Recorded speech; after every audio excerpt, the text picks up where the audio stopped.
algo que eu possa fazer por ti? ¿Dónde está mi habitación? ¿No hay? ¿Por qué estás separados mirándome? A ver, ¿qué estás esperando? Aquí no hay criadas que puedan llevar mis cosas. No hay nadie que pueda prepararme un baño para que yo pueda quitarme de encima. Tinha uma minissérie que parava o Brasil inteiro. Não por causa dos efeitos especiais, nem pela ação, mas porque mostrava o lado que os livros didáticos nunca contaram. O rei que tremia de medo da própria esposa, a corte portuguesa perdida num país que chamaram de Quinto dos Infernos, e um amigo bêbado que acabou virando peça-chave na independência. Você se lembra da série O Quinto dos Infernos? A história começa em 1785, lá em Portugal. Uma menina espanhola de apenas 10 anos desembarca numa corte que não é a sua, para casar com um rapaz de 18 anos que também não escolheu estar ali. O nome dela? Carlota Joaquina. O nome dele? Dom João, o futuro Dom João VI. O casamento não era por amor, nunca foi. Era um arranjo político cuidadosamente construído pelo pai dela, o príncipe herdeiro espanhol Carlos IV, para selar a aliança entre Espanha e Portugal. Duas nações, uma península ibérica e dois jovens sendo usados como peça num tabuleiro que eles ainda nem conseguiam enxergar. Mas o que ninguém calculou, nem o pai, nem a corte, nem os diplomatas, era o que Carlota Joaquina se tornaria quando crescesse. Não o deixe me pegar! Alguém cala a boca deste infeliz antes que eu meta um melão goela abaixo!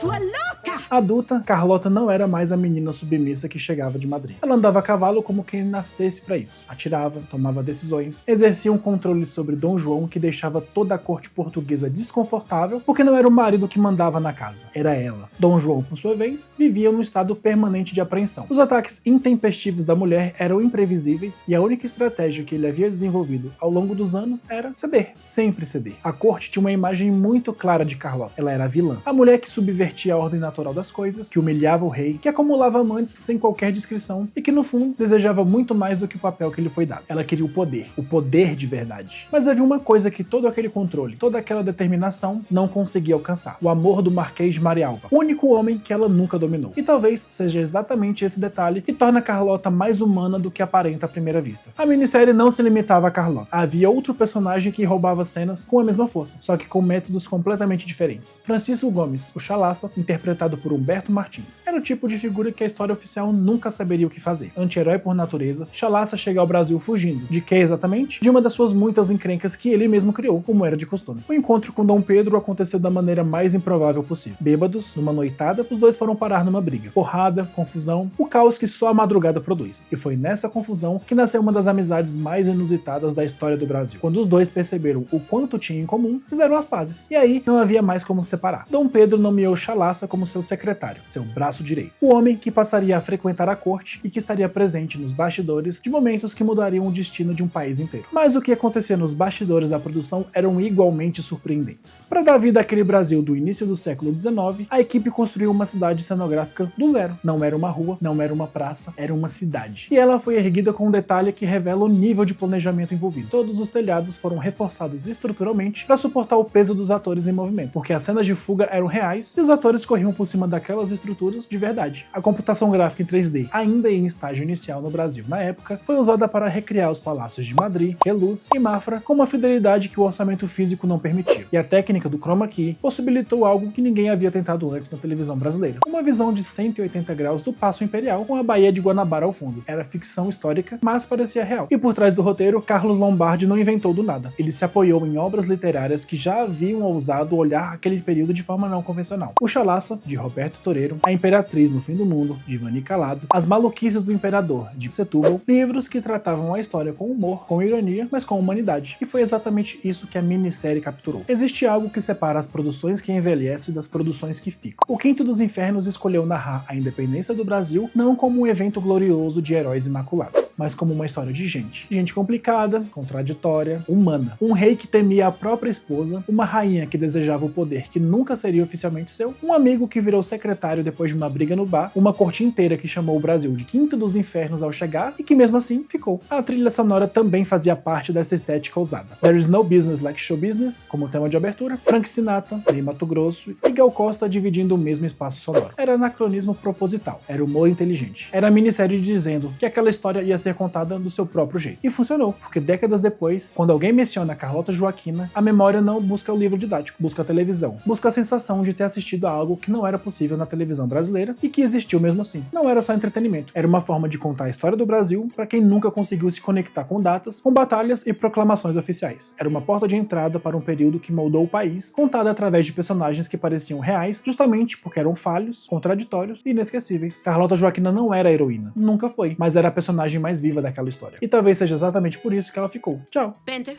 ¿Quieres que la peine, señora? No, no quiero que me pene. Quiero que metas esa escoba en tu abuela para no ter que oír a tu voz de gralha, corneta.